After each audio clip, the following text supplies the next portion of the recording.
Samantalang sa DOH portal, nasusulat ang patient's right. Pwedeng mag-refuse kung ayaw nila. Pwede ring, wag silang magpabakuna kung ayaw nila, lalo yung mga immunocompromised, elderly, sickly, yung may mga natatagong sakit na talagang alam ng doktor nila na binabawalan sila ng doktor na magpapakuna. At yung batas, Karen, pag binasa mo, anticipated ng legislative body, ng legislature, na may serious adverse effect yung bakuna. Kaya naglaan sila ng 500 million indemnity fund through PhilHealth, nandyan yan. At nakalagay din dyan, yung napakasaklap, ang dami pong lumapit sa amin para magpa-autopsy ng kanilang bangkay na nabakunahan, tapos na COVID, namatay. Tinanggihan namin sapagkat sa batas mismo, walang liability ang mga manufacturer at may immunity pati ang mga opisyal ng DOH. Kaya ang talong-talo talaga dito ay ang mahirap, ang mga taong hindi makapag-hospital pag may side effects na. Tsaka sinabi rin dito sa batas, hindi ka pala free from COVID pag ikay pinakunahan, kaya yung iba nagse-second thought, Karen. Okay, first of all, I just want to ask you personally, Attorney Acosta, are you anti-vaccination? Have you been vaccinated personally? I am not anti-vaccination. I am complete except COVID vaccine. Because I have a first cousin who is older than me by 2 years. Na COVID siya, after vaccination, namatay, nag-heart attack.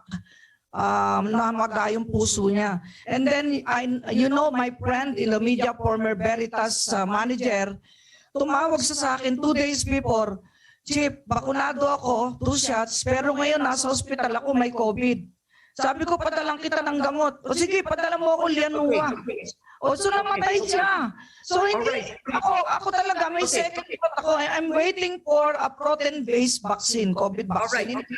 Okay, Attorney, the reason I'm asking you this, of course, we can't go anecdotal on these personal experiences of your friends because it might be highly irresponsible to assume that the vaccine was the cause of their deaths or there's a connection to their deaths. But the reason I ask you is personally, just so we set the record straight, you are not vaccinated. Yes, but all my brothers are vaccinated. All right. In America, Australia, my daughter is vaccinated, except the younger one. So they chose to be vaccinated because they are younger. Me, I am a senior now. Yes, all right. I have some considerations like hypertension, and Yes. I cannot face a vaccine now which will make you sick. All right, no. Okay, let's be careful, Attorney. Let's be careful with these statements. A vaccine that will make you sick. I mean, these are very dangerous statements because we're live on television. But I respect you. You chose not to be vaccinated. Let's keep it at that. The next question now is this. Is it unconstitutional then to order a no vaccination, no ride policy, given that the government has also said there are exemptions to this policy? The government said if you can show a medical certificate on why you should not be vaccinated, it will be accepted. Let's talk about the law. Why is that unconstitutional? It's unconstitutional because the Bill of Rights, Section 1, states that no person shall be deprived of life, liberty, and property without due process of law, nor any person can be denied of the equal protection of the law. You know, you are discriminating the unvaccinated, and then you are just favoring the vaccinated. You let them ride, and then the unvaccinated, nung gagawin, maglalakad. And But then, I'm curious, you are right that it's an effort to convince the unvaccinated to be vaccinated. But isn't this also for their own safety, given that the Omicron variant is easily transmissible, and having them ride a public transportation, I'm just going on both sides here, also puts them in danger? that's your opinion, but in our office, we are 91% vaccinated ang mga tao ko. 9% lang ang walang bakuna. Pero ang na-COVID, during last week and now, ay mga bakunado. So sino ngayon ang may virus? I'm just saying, this is a given fact. 90 plus dito sa central office positive. They're all vaccinees. And only 6 non-vaccine. So you can see who is prone to virus and who is really carrying the virus. The virus itself has been injected upon the body of the vaccine. And why will you now discriminate the unvaccinated? Kung hindi mo pa sasakayin ng bus, paano makapasok sa trabaho? Bakit mo higpit ang kailangan ng pass sa barangay? Eh may restrict mo ang buhay ng mga tao para nga lang mapilitang magpabakuna. Yung mga estudyante, bakit nagpapabakuna kahit ayaw? Because nire-require sa school. And do you believe that's against their constitutional rights? Because even in the United States, the Supreme Court did not issue a TRO on a university that required all their teachers and students to be vaccinated if they will do face-to-face classes. So do you believe that's a violation of a student's constitutional right? You know, you have read a decision. I have also read a decision in the US. There are several states of the United States of America and some Supreme Courts of some states had not favored mandatory vaccination. You know, the people around the world are divided on this issue, Karen. And if you will see, if you will read Republic Act 11525, naiintindihan ng tao na anticipated na may side effects, serious side effects. So, pag sila'y pinilit natin, that will be against their will. Nasusulat sa patient's rights sa DOH portal, may karapatan ang pasyente na tumanggi sa bakuna, tumanggi sa anumang medicine. Dahil ang katawang ito, pag-aari mo mismo eh. Hindi pag-aari ng gobyerno yung katawan mo. At nasusulat din, may right of refusal ka na maging experimental pig ka dahil inamin ng gobyerno sa batas na ito. Nasusulat, Karen, ha? State recognizes the experimental nature of COVID vaccine and will compensate serious adverse effects. Nasusulat sa Section 2, Paragraph C ng batas mismo. So alam mismo ng gobyerno na ito'y EUA pa lang. Emergency Use Authorization. Kaya we cannot blame President Duterte, you know. Itong alam niyang makapagpipigil ng pandemya. Pero ang akin lamang, igalang sana yung choice ng tao. Pababakuna ka ba o hindi? Haharapin mo ba ang side effect nito? Magpapagamot ka ba? Ang problema yung mahirap. Libre ba sila sa ospital? Di ba bangkarote na ang PhilHealth? Tayo may sweldo ka, may sweldo ako. Pagka tayo nagka-side effect, mapili tayo magpa-hospital. Pero paano mahirap? Kaya sino ang boses ng mahirap ngayon? Kayo, media. Ako, bilang punong manananggol pambayan. Okay, Attorney Acosta, in terms of law, when does the public good supersede individual rights? Yun, sinasabi nila, police power of the state. The police power of the state should used by the government, not in oppressive manner and discriminatory manner. You know what? What is the valid distinction between the unvaccinated and vaccinated? Kung tatanungin, yung vaccinated, nasaksakan na ng COVID virus. Yung unvaccinated na walang sakit, walang sintomas, walang virus at malakas ang immunity. Actually, ako mismo, na-expose ako sa mga nag-positive dito sa office, pero awa ng Diyos, antigen ko at PCR negative. I'm just taking the meds given to me by the doctors. All right. Okay. Now, President Duterte himself has ordered a nationwide stay-at-home order for unvaccinated individuals. So, Attorney Acosta, are you still there? Yeah, because the president is doing his the president ordering a nationwide stay-at-home order for unvaxxed individuals. Is that constitutional? Can the president order that? You know, that will be restricting the liberty and also the mobility of person, and that's a constitutional right. I can understand why President Duterte is doing that because there are so many millions of vaccines that arrived. So kailangan talaga maitulok na yon. Pero ang punto doon, he is just persuading the people to be vaccinated. Kaya lang, hindi mo lahat talaga mapipilit. the immunocompromised, those who have cancer, those who have epilepsy, those who are asthmatic with serious allergies within their bodies, eh parang patay buhay pa, pinapatay mo na hindi niya kayang magkasakit. Kaya nga maingat na maingat All ang right. mga unvaccinated. Let's be careful with these statements, attorney, because you are not a doctor.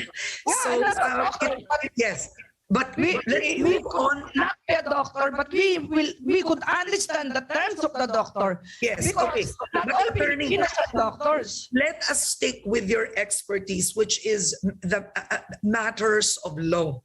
So now, measures have been passed by the city councils of Quezon City, Caloocan, Valenzuela, and most recently Pasig. And in these cities, the unvaccinated, for example, I'll start with specifics, and you can tell me if this is discrimination or this is against the law. I'll start with this. In Caloocan, in Quezon City, in these cities, unvaccinated workers have to present a negative COVID-19 result before being admitted to work on site, and the RT-PCR is at their own expense. Would you consider that discrimination, or does it violate equality in some sense? That is confiscatory of your money. Why? Kulang pa yung sweldo nung makalita pampa-RT-PCR. Magkano? Nung binayaran ko sa Red Cross noon, 2,700. RT-PCR saka antigen. 2,700. Magkano lang ang sweldo ng isang maralitang Pilipino sa isang araw? Sabihin mo ng 500 pesos. Para mo nang pinatay yung mahirap. Mapipilitan talagang magbakuna kahit meron siyang other diseases na hindi pwede na ayaw siyang payagan ng doktor. Ang nangyayari talaga, hindi na voluntary. Kaya dapat pag-aralan po yan ng LGUs. Muli po, nakikiusap po ako sa ating mga mayors. Huwag nating i-discriminate ang mga unvaccinated. Sa totoo lang, sila na po ang may herd immunity. Dahil na-expose na sila sa lahat ng virus kahit hindi pa sila bakunado. Sa totoo lang. Okay, so Attorney Acosta, in QC Caloocan, Valenzuela, non-fully vaccinated workers are required to undergo an RT-PCR every 2 weeks at their personal expense. For you, this is discriminatory and confiscatory of their money, as you said. So it violates a law. Is that correct? I think so, because if that will be shouldered by the government, that's okay. But if the person himself will be the one paying for it, that is confiscatory. Kulang pa yung sweldo niya para dyan. Lalo yung mga minimum wage earners lang. And to tell you, 90% of the health workers who are vaccinated are now suffering from COVID effects. And here, let's talk about Caloocan. Unvaccinated residents have to stay home. They're not allowed under alert level 3 to enter restaurants for dine-in, engage in contact sports, go to a salon or a spa, etc., etc.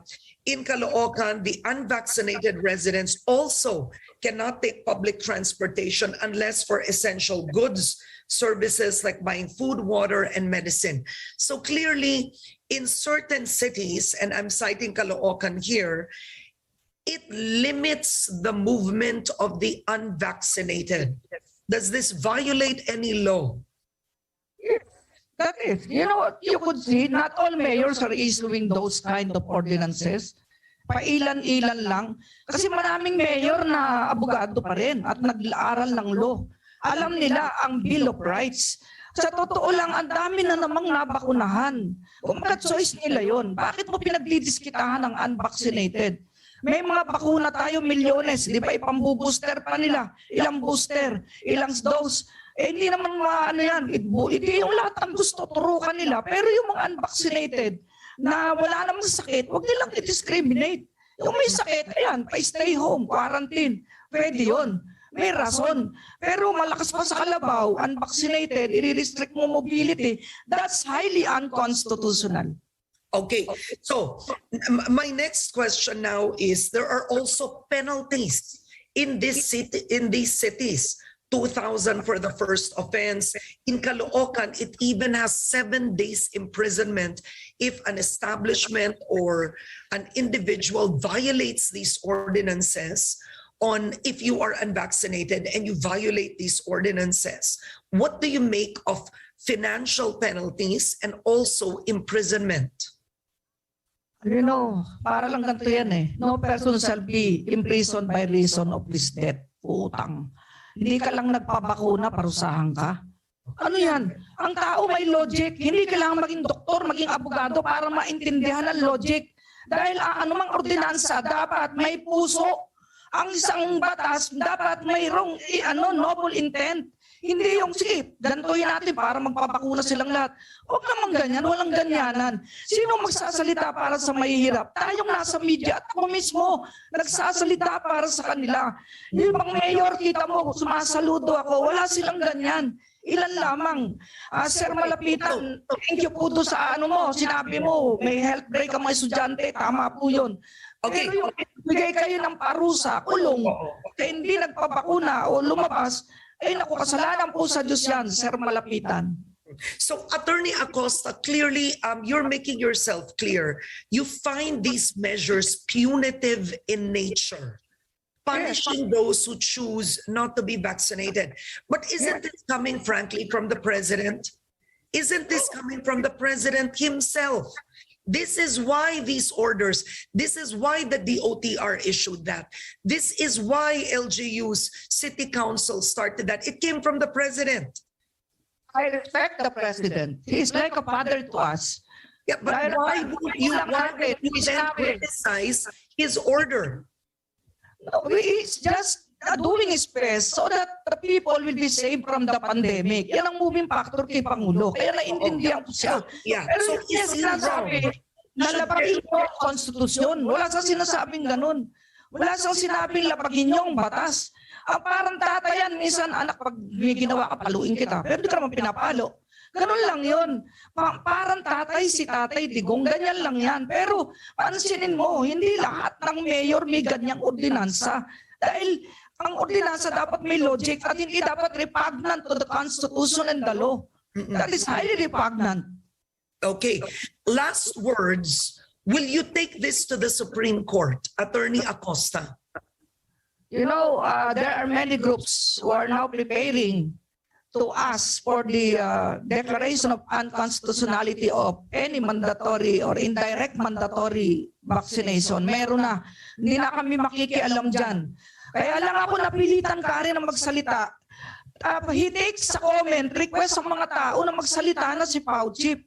Ngayon, lahat ng bakuna, may bakuna ako, except COVID, may iniintay nga ako yung protein base at ako'y magpapabakuna, yung protein base. Ayaw ko ng mRNA. Okay, all right. So there are groups who are going to take this to the Supreme Court, and will you be part of that, Attorney? There is no need for me to be a part of that because we do not collaborate unless it is necessary. If ever the local officials will incarcerate me for being an unvaxxed, then I will fight for my cause. I will fight for the Filipino people because I am the defender of the people, the chief public defender.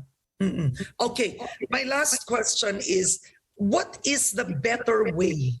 Clearly, you've said these measures are punitive in nature. What is the better way then to encourage people to be vaccinated? To explain to them what are the benefits, what are the risks, so informed consent. Pag nagkasakit kayo, sagot kayo ng mayor. Wala kayong problema. May mga hospital kayo sa mga government hospital. Ay, ang problema ng tao, pambiling pagkain paano pa yung pampa-hospital? Explain nila yung beauty of the vaccine. Ngayon, kung hindi kumbinsido ang tao pa rin, iyaan siyang magdesisyon. Siyang mananagot nun. Actually, talagang itong issue na to global problem. At with your program, very thankful with ANC. You're my first interview. Kayo unang nag-interview sa akin kasi Thank you. hinihintay ng tao to. Hinihintay ng tao to kaysa magkagulo. There will be a rule of the mob. If the local officials will doing drastic actions against the unvaccinated, 50 million pang Pilipinong hindi nababakunahan. Kung iyan magkaisa, kaya tayong lunodin ang saliva ng 50 milyong Pilipino sa isang dagat-dagatan. Kaya dapat may maayos na ordinansa, hindi yung parang ikaw na ang kongreso o pati konstitusyon, natapakan mo na. You mentioned earlier that you really consider this anti-poor because Yes. kung mayaman ka at hindi ka bakunado, may sarili kang sasakyan. Hindi naman malalaman na hindi ka bakunado, di ba? Yeah. O Tama ka sa unang kaibangan. Or pag di ka bakunado at mayaman ka, pwede mo utusan yung kasambahay mo or whoever to go to the grocery and buy your meals.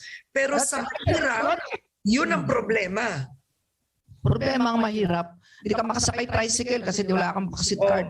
Hindi ka makasakay ng pedicab, walang vaccine card. Yung mga pedicab, di makabiyahe, walang vaccine. Bakit nilalabag nila ang Republic Act 11525? Batas ito. Anong gagawin dito? Scrap of paper? Walang karapatan ang local officials na i-repeal, i-amend, i-revise ang isang statute. And even the Constitution is the supreme law of the land. Sabi nga, salus papuli, es suprema lex. Gumagawa sila ng batas, laban naman sa batas ng Kongreso. Bakit pa tayo may Kongreso? Parang binuwag na ang Kongreso. Okay, so actually there's a viewer right now who is watching you, and siguro kanina huling tanong ko na yon, pero ang tanong talaga niya, Karen, please ask Attorney Acosta, na itanong ko na to sa inyo kanina, but why are you oblivious of the President's accountability when it is his directive to limit the mobility and penalize the unvaccinated, which was my question to you earlier on. Agencies and LGUs are all reacting on the President's order. Isn't he accountable and at fault here, Attorney? We cannot blame the President.